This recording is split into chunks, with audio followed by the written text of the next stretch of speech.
Tonight at 5, the new vaccine policy UW-Madison students will have to follow, and what will happen if they don't cooperate. Plus, why Democrats voted against a bill to fund the Department of Homeland Security, and what happens next. Plus, later, the key issues that a local leader with the NAACP wants to prioritize this year for Dane County's Black community. You're watching News 3 Now at 5. Hello, everyone. Thanks for staying with us at 5. We're continuing to follow that breaking news that we first brought you on live at 4. That's right. UW-Madison announcing a new vaccine policy. Sarah Carlson joins us with what this new rule says and what will happen if students don't cooperate. Sarah.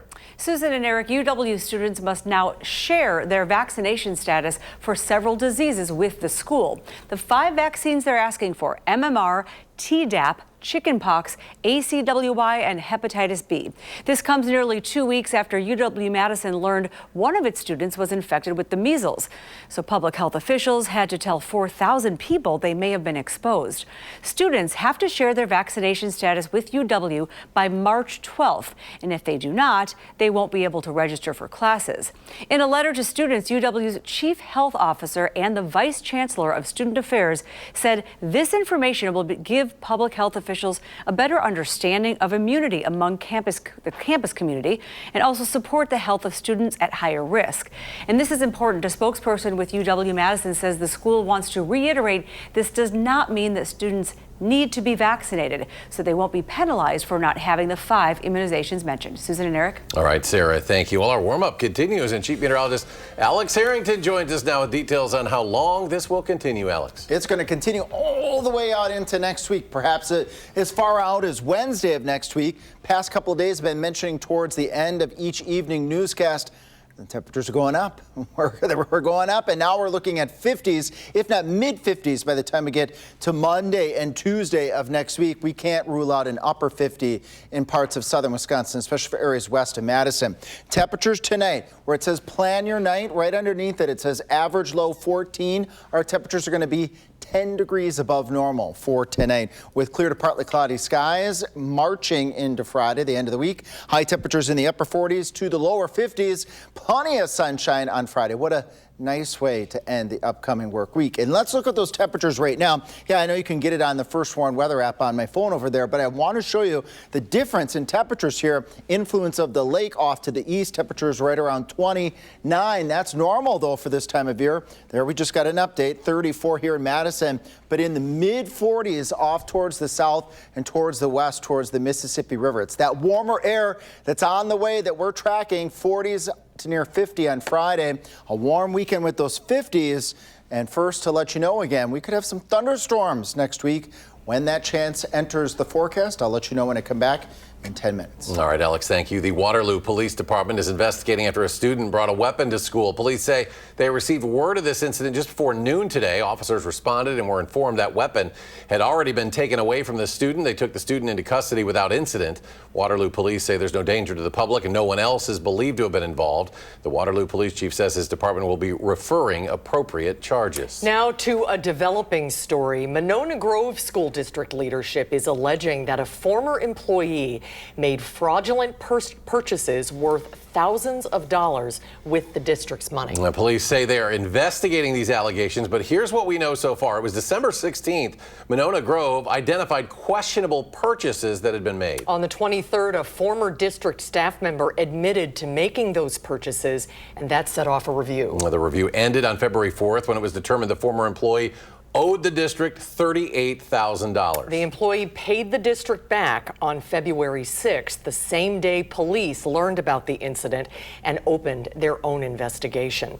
In a letter to the Monona Grove community, District President Elizabeth Cook identified the employee as the former administrative assistant to the principal at Monona Grove High School. That person's last day with the district was October 9th, before the district was aware of the alleged alleged fraudulent purchases. Cook says the district will continue to work closely with police as the investigation continues and will, quote, review and refine the district's internal controls until the matter is fully resolved. 2 people are in the hospital after an explosion that happened in Janesville. The call came in just before 4 o'clock yesterday afternoon. This was on Innovation Drive. The fire chief there in Janesville didn't specify the building where it happened, but confirmed it was an industrial accident caused by steam overpressurization.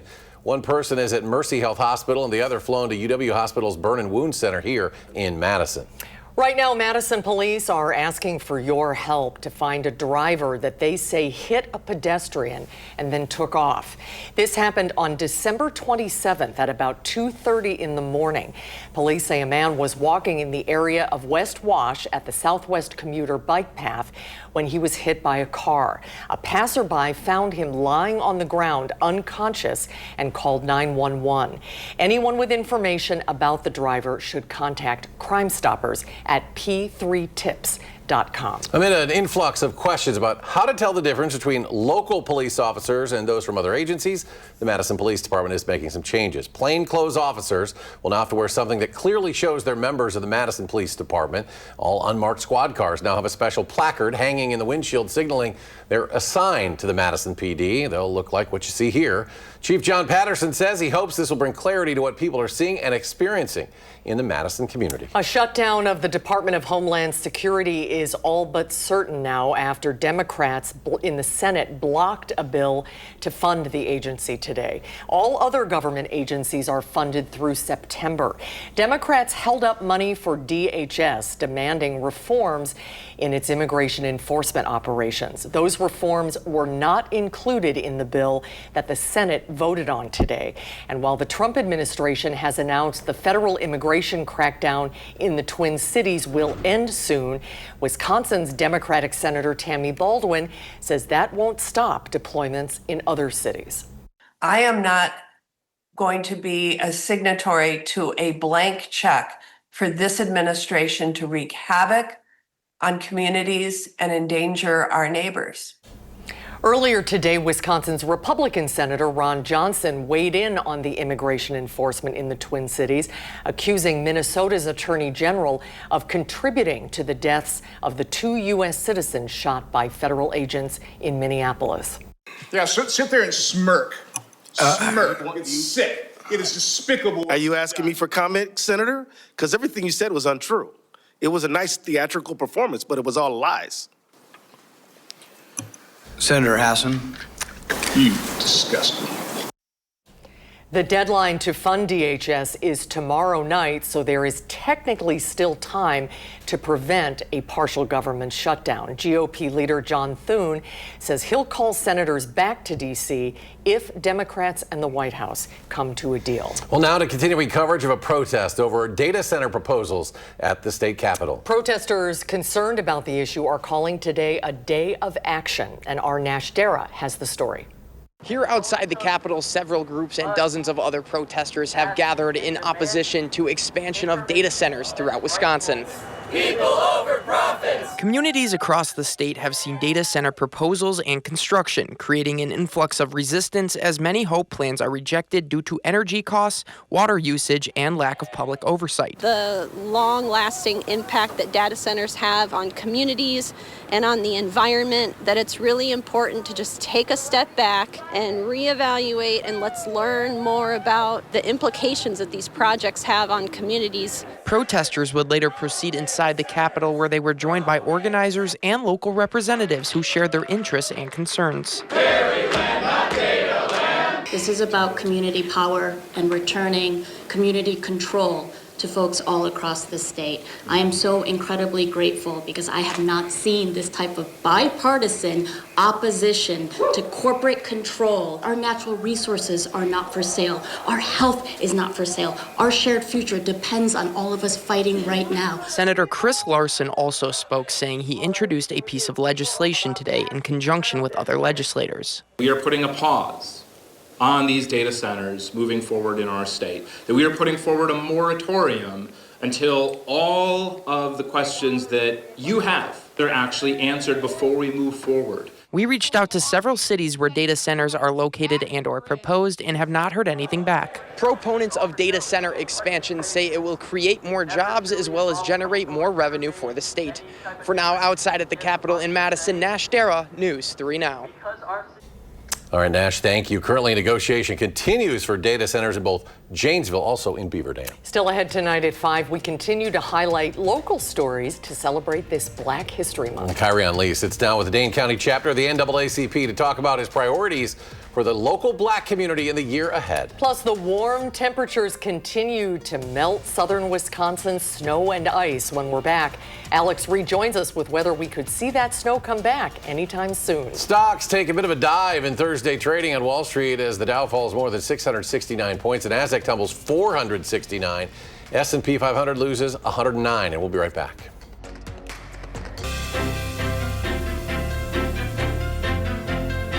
As we continue to celebrate Black History Month, the NAACP of Dane County is looking forward, focused on action, equity, and the next generation of leaders. News 3 Now's Kyrion Lee takes a closer look at what the organization has planned for this year. For more than a century, the NAACP has stood for justice, opportunity, and equality. In Dane County, chapter president Greg Jones and his team continue that mission. Number one would be advocacy at the highest level. That includes activism with our local elected officials, state, congressmen and women, as well as our local boards. The other priority that I think going into 2026 is going to be heightened engagement in voter education, voter outreach, voter organization, and voter participation. Jones says that work will take many forms, including town hall meetings, door-to-door efforts, phone banking, and even creative parking lot conversations, meeting people where they are. We're going to get out there in those communities and have conversations with those individuals. And the next generation is at the heart of this mission. Jones says they hope to establish a new youth council and a civic engagement effort for high schoolers. We can only provide them with the history, the legacy that we are about. They then will take it, internalize it, synthesize it, and make it their own. This legacy goes beyond advocacy. The organization is tackling eviction fairness. We were informed about really affect communities of color, particularly those households that are headed by women. Reading disparities in schools. We're going to be engaging about 4 or 5 of our school districts on their implementation practices, policies, programs to help kids read. And health equity, ensuring all communities have access to resources and support. Reporting in Madison, Kyrion Lee, News 3 Now. Kyrion, thank you. Another very nice mid-February day, and Alex is back to see if we can keep a good thing going here, Alex. Yes, we certainly have a good forecast temperature-wise as well. But first, to also let you know, with these warmer temperatures, brings the chance, yes, for some thunderstorms. Late last week, I started talking about this potential, and weather models continue to keep you ahead of the next weather system, showing that potential for thunderstorms. What we're seeing here across southern Wisconsin, Madison, areas off towards the south and east, towards Janesville, as we go into late Tuesday night and Wednesday, is what we call atmospheric energy. In the weather world, we call this CAPE, which is convective available potential energy for thunderstorms. A little bit unusual to see this in the month of February, so we're keeping a close eye on that, because what that could mean as we go into Tuesday night and Wednesday morning, some thunderstorms, and we can't rule out the chance of an isolated severe storm. And that's not the only weather system in the cards. Next week, we have another one coming in Thursday afternoon, going into Thursday night, and going into Friday that could bring a mix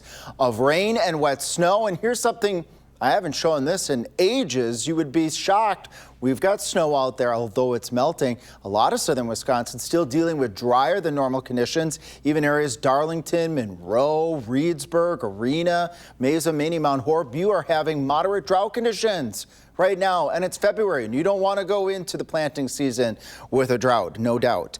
And as we look a little bit further into the future, first to let you know, going all the way to the end of February, good news, the northern 2/3, this would include southern Wisconsin, you see the green. That means there is a above normal chance for being wetter than normal. Whether it's snow or rain, that depends on the temperatures, and our temperatures quite nice. Look at that.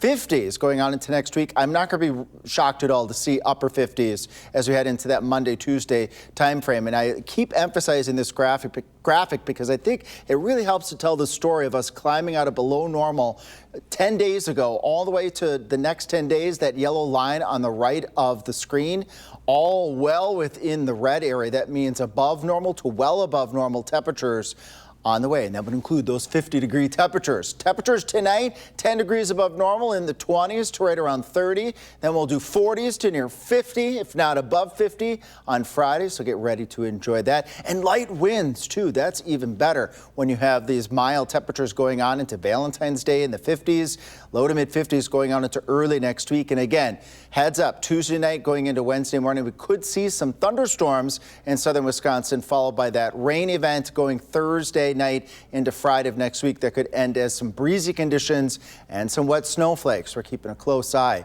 on that. Speaking of cold temperatures and snowflakes, when you've got temperatures that are below freezing, you get some ice crystals in the sky, and then the sun comes up or sets, you can get what are called sun pillars, or sometimes people call these snow pillars, where you have those ice crystals in the sky and you get a little bit of scattering of that light. Pretty stunning there. This is Cuba City, well southwest of Madison, but I wanted to acknowledge our Cuba City friends. Rita, thank you for sending us this photo, and you can scan right now. I know you got a phone. Pretty much everybody has a phone right by their side, right? And scan that QR code in the upper left, and then we'll show your weather photos on air. We'll see probably plenty of weather photos coming in over the next couple days of sunny skies, melting snow, yeah, maybe some brown grass, but eventually we'll turn that grass green when we get a little later into March and April. All right, Alex, thank you. Next at 5, a documentary focused on the story of a former UW basketball player and coach premieres tonight. In May of 2019, Howard Moore was hit head-on by a drunk driver in a devastating crash that killed his wife and daughter and altered his own life forever. A Road at Night tells the story of Moore and his family, with an emphasis on love, loss, and ultimately hope. And News 3 Now's Brady Mallory is live at Marcus Theater's Point Cinema for tonight's big premiere. Brady?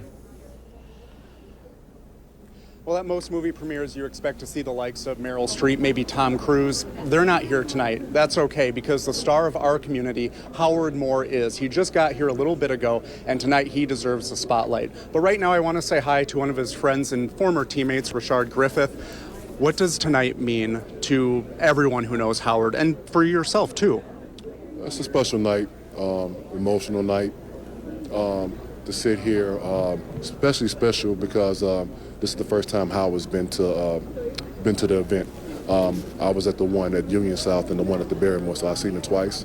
So it's definitely a great moment and a great evening to come out and celebrate and honor Howard. I think everyone wants to know, how has he been doing these days? Howard's doing well. He's on the road to recovery. He's working hard. As I don't know if you've seen him when he came in, he was fist bumping everybody when he came in. So he's enjoying the moment.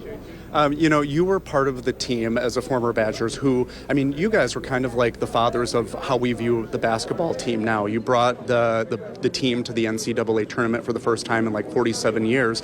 What was it like sharing that moment with him, being his teammate, being Howard's friend? It was a goal. That was one of the things that I was sold on when coming here. Howard told me when before I even committed, that if I came to Wisconsin, he would take care of me, and he kept his word, and he's still doing that to this day. So that special moment that we shared back in 93, 94, in helping Wisconsin get back to the tournament and the program flourishing like it has now, it was a great moment, and I'm proud to be a part of that with my brothers. And very quickly, what can people take away from this movie? I can tell you from my point of view, the first time I seen it, it was emotional because I relived everything that was going on. The second time, it was more informative because there was things in the movie that I didn't know. So I think I commend John Roach and his team for the work that they did, the investigative work that they did, and all the facts that they brought out to this documentary. And I think that the people will walk away both emotional, some heartbroken because of the great tragedy, but also too how one person's decision can affect so many people's lives. It's an unfortunate accident, but I think that out of this tragedy, some great things have and are coming about. Well, thank you very much for visiting with me tonight. Good to talk with you.